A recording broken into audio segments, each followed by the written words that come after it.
Hey, so the Steam Next Fest was a thing that happened, kind of recently. Okay, I've totally missed the hype on this one, but I've never been punctual before and now's no time to start. If you're not in the know, Next Fest is an event that Steam started hosting where up-and-coming games release little demos for you to try out for free. I'm personally a big fan of this event. It's great for smaller studios to get their name out there and also just a good way to test out bigger games before they release. It's through Next Fest that I originally found Cultic, and I'm not sure I would have otherwise. And while I'm in between larger projects here, I figured I'd toss together this little video, don't look at the runtime, just to showcase some of the interesting games I played during this event, big and small in no particular order. To keep this as short as possible, let's get right into it with Centipede Gun is a funny little roguelike game with a fairly interesting premise and charming style. You play as a weird, sort of worm centipede thing, fighting bacteria with your body bits. As you kill the bacteria, you collect money, which can be spent in between waves to purchase new body segments for your centipede, which act as auto-shooting turrets, modifiers for those turrets, or general support bits. As you progress, the waves become harder as some of the bullet-hellier parts of the game start to show up, the goal being to last as long as possible before being eventually killed. This is a tiny game with not a whole lot to talk about. The demo only lasted me about 20 minutes before I ended my run. It has some promise, but as it stands there are a couple of issues. First and foremost to me, the game lacks visual clarity in late or even mid-game.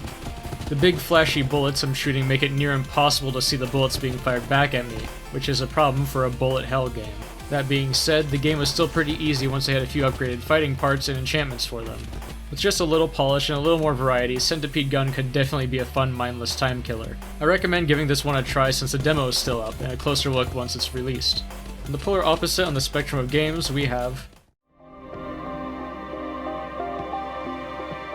The Cosmic Wheel Sisterhood is an up-and-coming Devolver digital game that is slated to release later this year. I'd describe this game as I'm really not sure. You play as a witch named Fortuna living in a floating cabin in the sky who makes a deal with an elder god for power, or perhaps just for company. Fortuna was exiled by her coven for predicting its downfall using tarot cards. The behemoth REMORE makes a deal for various elemental powers to be used in the creation of a new deck of cards, and this is where the actual gameplay begins. You get to choose dialogue. In each deal you are asked a question, and your answer will change some abstract future events you don't know about yet. Then you are given different colors of magic points to use to create your cards. As far as I can tell, the meat of the game is the card creation. You spend your magic points to pick what symbols you put on your cards, and you have full control over how they're arranged. Apparently what specific parts you choose have some sort of effect on the card's meaning, but I really couldn't tell you what or why. Then you can use these cards you've made to give readings. This boils down to drawing a random card from your deck, choosing what you're going to read with it, and then selecting a dialogue option you like. The dialogue you choose will reward you with magic points of the color indicated by that choice, which is in turn influenced by the color of the placed card. Then you read some more dialogue, maybe make a decision, and continue.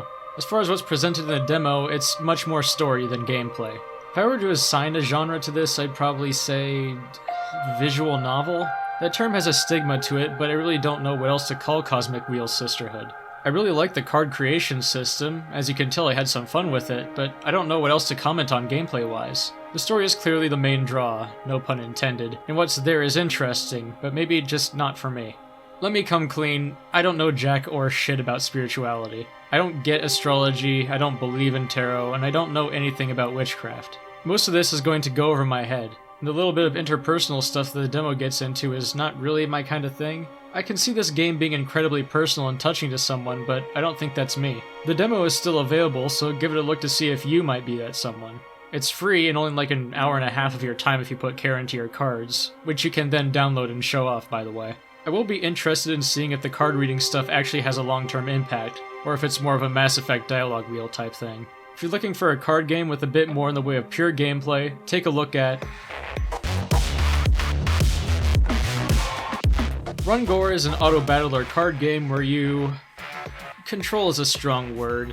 Follow a guy in his quest to kill stuff. You get a starting artifact and different decks of cards depending on your type of guy, with the goal of progressing through a series of floors capped by bosses.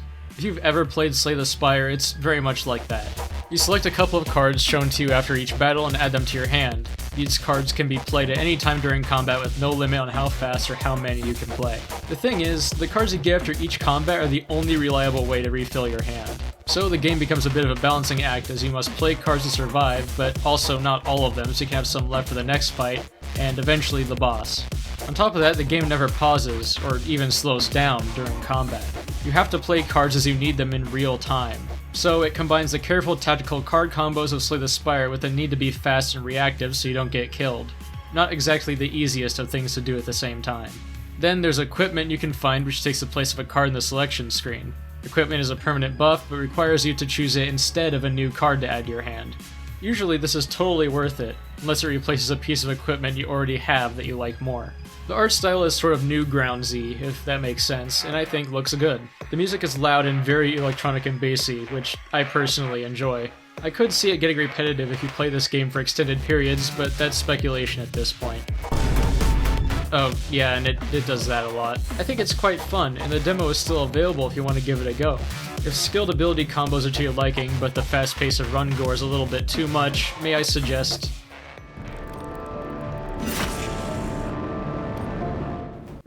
REMORE? REMORE Infested Kingdom is a turn-based tactical medieval zombie game. Basically, you control 3 dudes armed with swords, spears, axes, and the like, trying to survive against 32-bit dying light volatiles using clever positioning and abilities in order to complete missions, get food, and survive. While it shares a general genre with games like XCOM, there isn't really much they have in common. REMORE is tile-based, has simple stealth mechanics and resource management back at base, but going any more specific will make the differences apparent. Objectives aren't grandiose missions like obtaining information from an alien black site. It's getting a sack of grain and a few apples and peas to not starve. Avoiding combat until you're ready for it is a good idea, and once you decide to engage, you'll see that this game stands out tactically. Besides the whole medieval zombies thing, the first big difference is that attacks can't miss. They can crit, but you can't totally whiff a swing. Unfortunately for you, this goes both ways. Every enemy that gets close can and will hurt you without the use of defensive abilities. This means that instead of ducking for cover, you position to hold choke points, or get surrounded by the horde and torn to pieces. Every turn you get 2 pools of points. The blue points let you attack and the green points allow you to move and do special abilities. This system allows for flexibility in how turns flow, as you can use these points in whatever order you need. As you explore, you find varying weapon types to use. Every weapon class has unique ranges and properties to experiment with. Any of your guys can use any gear, but some equipment is better suited to specific fighters' skill sets. The possibilities are... well, they're not endless, but there's certainly a few of them. You got 3 fantasy fighter archetypes, the tanky knight, the devastating barbarian, and the third wheel. Your knight likes to use a shield, and is more than happy to soak up hits for the rest of the group with it, and even gets a counterattack out of it. The barbarian kills things dead, using his green points to refill his blue points, which can then refill his green points again on a kill. The third wheel gets a free attack on an enemy if they're in range when someone else attacks them, and can pull enemies and allies with a grappling hook. I joke, but the third wheel is actually very helpful.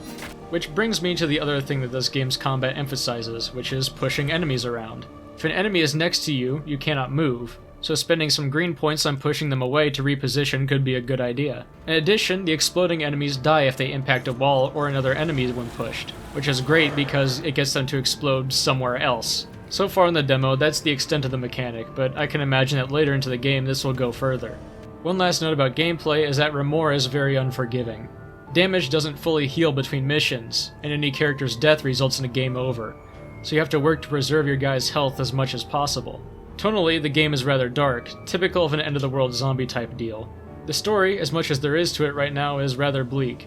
The music is generally not the most remarkable, typically just an understated somber backdrop, even in combat. However, in the final mission of the demo, the music really started to pump with some bassy electronic sounds. Unfortunately, the demo isn't still up, but I'll definitely be watching for when it releases. If tactics are something that interests you but are looking for something a bit closer to XCOM, why don't you try... Cybernight's Flashpoint is another turn-based tactics game, this time in a cyberpunk setting with a heavy emphasis on stealth. Sneak and blast your way past a bunch of techie goons to get to your objective while getting the least amount of your guys shot in the process. In many ways, Cyberknights is much more similar to XCOM than REMORE is, but it still has plenty of things to separate it. The big one is the lack of tiles. Cyberknights uses a gridless movement system that allows you to position your crew however you want on the map and fiddle around until you thread that needle into the perfect piece of cover. The second is that instead of static turns, each character on screen rolls initiative to determine their place in the turn order.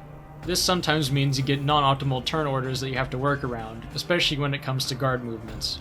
Because, like I said, this is a stealth game. Of course you want to stay out of enemy sight cones, but you also want to avoid attracting them with noise. If this icon appears and you try and move, that means someone will hear you, and down here by your weapons indicates how many enemies will hear you if you use that weapon. A few classes have abilities that allow them to move silently, but for the most part you just have to wait for, or create, openings. Or just simply shoot the problem in the back of the head.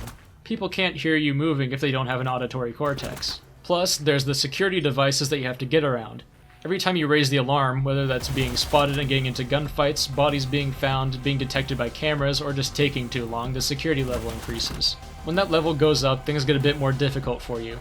More enemies spawn in, additional security devices activate, and the guards are generally more alert. The idea is to encourage you to not just Rambo in, or you'll face an insurmountable quantity of guards. The thing is, though, this game is still early-ish in development. The AI was kinda janky, sometimes just refusing to investigate the war zone going on like 10 feet away from them. The turn order at the top of the screen broke at one point, and just generally the game needs a bit more polish. In particular, I think the game needs a proper tutorial level. As a demo was, the tutorials were a series of videos in a help section, and I am just not a fan of that. A lot of the base mechanics will be fairly intuitive to genre veterans, but I know I missed things. I hesitate to bring this up because there are promises to improve all of this, but it would be dishonest to not bring it up at all. Story-wise, there isn't a whole lot to speak on, you only get a handful of meaningful conversations in the demo.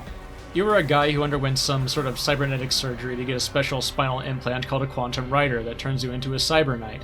This was funded by the D cartel, which you are now deep into debt with.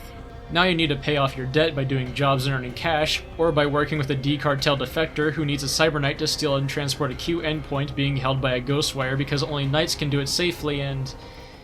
Hold on, this doesn't mean anything. There's a certain quantity of technobabble that can be expected from any cyberpunk setting, but this is... it's a lot. I like this kind of stuff when its meaning can be picked up with context, but when the context clues are other bits of technobabble, it means I really don't understand what the Quantum Rider does that allows a Cyber Knight to uniquely transport a Q endpoint safely, because I have no fucking idea what any of those are. Story isn't often a main draw for these types of games, but I would at least like to understand what's happening. The foundations of a really fun game are here, but it's not quite ready yet, so I recommend keeping an eye on Cyber Knight's development and checking it out once it's been properly released. If you like strategy games or want something a bit more chill and zen, why don't you take a look at Kingdom 80s is the newest entry in the Kingdom series, which briefly appeared in my previous video, but if you blinked you might have missed it. The Kingdom games are simple side-scrolling tower defense / base building strategy games. Kingdom and Kingdom 2 Crowns were set in roughly medieval settings, but Kingdom 80s has split from that and instead takes place in, well, the nostalgic 80s. It's clearly taking inspiration from the kids on bikes fighting evil genre of media such as It or Stranger Things, but fitting it into the Kingdom formula. If you're unfamiliar with how this series works, which I expect that most people are, your main interaction with the world is by throwing money at it. Recruit citizens, buy them tools, start construction, and wait for your citizens to make money for you. In the meantime, you must make sure you have enough defenses built to survive the ever-increasing attacks of greed monsters that come every night. That's mostly it, really. You hire more guys, upgrade your town halls, you can upgrade your walls and towers, and eventually hire knights to take the fight to the monsters. It's a simple game series that I really enjoy as a sort of chill, relaxing time, especially when you can play it with a friend in Kingdom 2 Crowns. Unfortunately, it seems that Kingdom 80s is focused on single player, which I guess is only a negative if you're already used to playing with a friend. Beyond that, Kingdom 80s seems to be doing a few interesting things to shake stuff up. You are accompanied by a number of NPC companions that have combat capabilities and are otherwise used to interact with the world's elements. It's kinda cool that it's one of your companions building some of the structures instead of buying it and it just magically assembles in the background. There's more diverse ways to earn money that give you incentive to actually hire more than a handful of builders. It also has characters with dialogue, which is something. And finally, it's just a really interesting new aesthetic for the Kingdom series, and one that I think is incredibly nice to look at. The whole thing is just made a little weird because your citizens are now actual children, but that's neither here nor there. I recommend checking out the Kingdom series as a whole and keeping an eye on this one when it comes out. If you're looking for a more standard roguelike game, why don't you try out Folk Hero is a hack-and-slash roguelike game where you control a guy armed with a sword and bow fighting various denizens of the woods. Folk Hero's gameplay is straightforward. Left-click swings your sword, holding it down will charge a heavy attack, and holding right-click auto-fires your bow. And you can press space to do a short dash to dodge around enemies. All these actions consume stamina, so you have to keep an eye on that so you don't overextend and die. You also have to be aware of traps that are scattered around the environment, like bear traps and the carnivorous shrubs, which you can also lure enemies into for free damage. The core gameplay is fun enough on its own. It's simple to understand and not very hard to get decent at. Then you add the roguelike elements, the equipment upgrades. Your main source of upgrades are these runes: lightning, fire, slow, and bleed. The effects these provide are fairly intuitive. Lightning does a chain of damage between enemies, fire burns for damage over time that can spread, slow makes enemies move and attack slower, and bleed applies stackable damage over time to one enemy. You can apply these to either your sword or bow and they will only affect the attacks from that weapon. What's interesting about these runes is how they stack. The first rune you get is arguably the most important as it becomes your main rune, which informs the base effect that the weapon applies. Subsequent runes only add their secondary effects to the main rune. This is confusing to put into words, so here's an example. The primary rune I put on my sword was the slow rune, so enemies I hit will become slowed for a few seconds. The second rune I put on my sword was bleed. Now my sword doesn't slow and make creatures bleed. Instead, my sword can now put multiple stacks of slow on a creature if I hit it several times. Then I added electricity to the sword, which instead of adding electric damage, added a chance for the slow effect to chain between enemies. I think the system is really cool. Item synergies are an important part of roguelike games, and so seeing a new way of doing them is fun. Still though, some elements feel much more useful than others. Specifically, fire feels more like a liability than a help. When a creature is set on fire, it has a chance of sending out an ember that can light other creatures on fire. These embers are tiny, shoot out in random directions, and are mostly just useful for unintentional self-immolation. This secondary effect was the main source of damage I took whenever I picked up the fire rune, so I just started avoiding it so I wouldn't kill myself. There are other pickups besides the runes, with passive ones like mushrooms that give you more damage in exchange for max health, and a dagger that heals you whenever you get a kill, and active items like a bottle that pushes away nearby enemies. You can also find fountains that increase your max HP, smiths that will upgrade your weapons, and potions that mess with your base stats. So far there's not much to talk about enemy-wise, they're all pretty similar. The one thing I'll say is their attacks aren't telegraphed super obviously and are hard to dodge, and the boss has an annoying move that inverts your controls, something I can just never deal with, ever.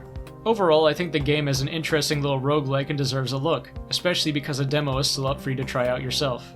If you're looking for a more in-depth melee combat experience, I suggest checking out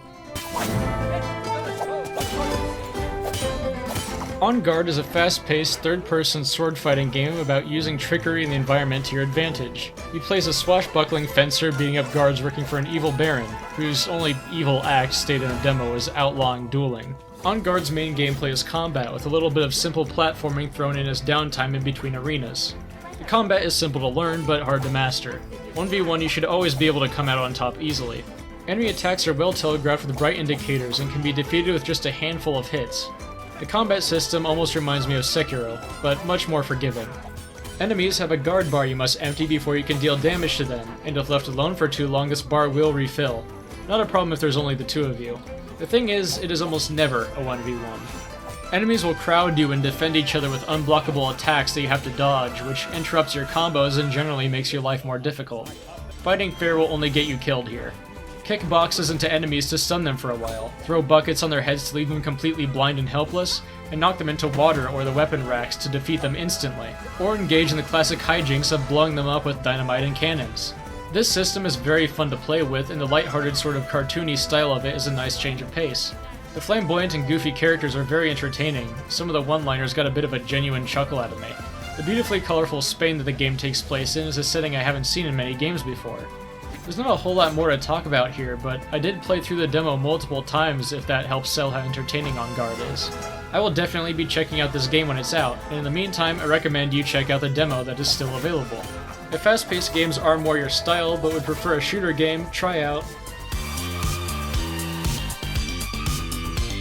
ROBOBEAT is a rhythm arena shooter, a genre that is new to the scene and a first for me. If you're confused as to what this means, let me show you.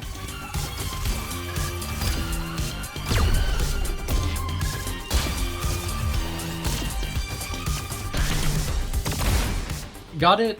Sort of? No? Okay, well, ROBOBEAT plays very much like Ultra Kill. I mean, the controls are basically the exact same. You can jump, dash, ground pound, slide, and parry, and it all feels very familiar.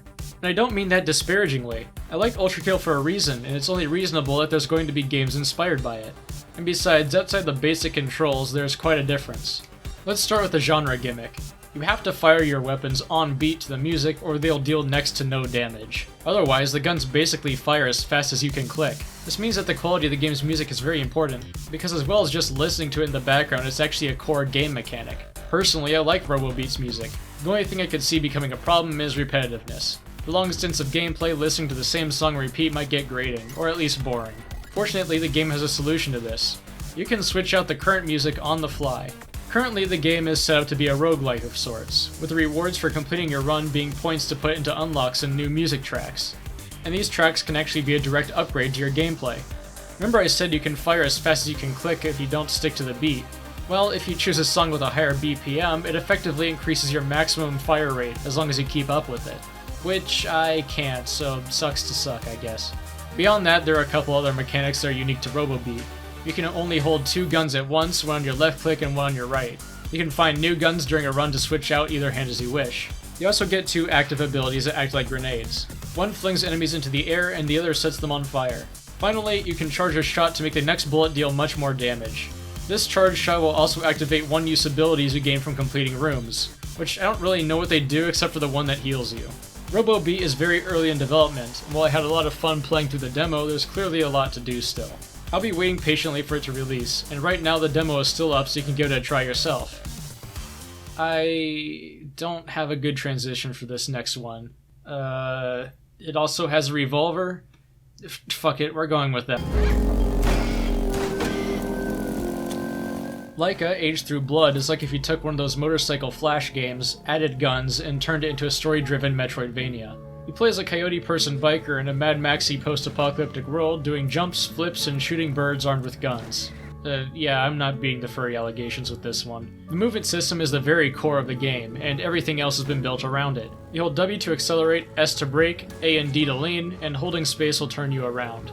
This control system takes a bit of getting used to, and I definitely faceplanted myself more than once because my dumbass forgot that A and D tilts you instead of driving. The levels are designed to be very fun to zoom around in, with plenty of bumps and jumps to make things interesting, which leads directly into combat mechanics.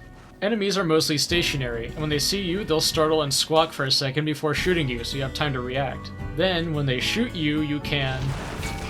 So that's pretty cool. I'm just the biggest sucker for parry mechanics, aren't I? However, you can only parry one shot at a time before having to recharge it, which you do by front flipping. If you don't have a parry, you can just use your motorbike as a shield. If you get shot in the body once, you die and reset to the last totem you lit, which are placed pretty regularly in the demo, so it's never too much of a backtrack. Once you get your gun, you can shoot back at the birds yourself. Holding left click goes into bullet time so you have a chance to think mid-action. You get 2 shots with the revolver, then you need to backflip to reload.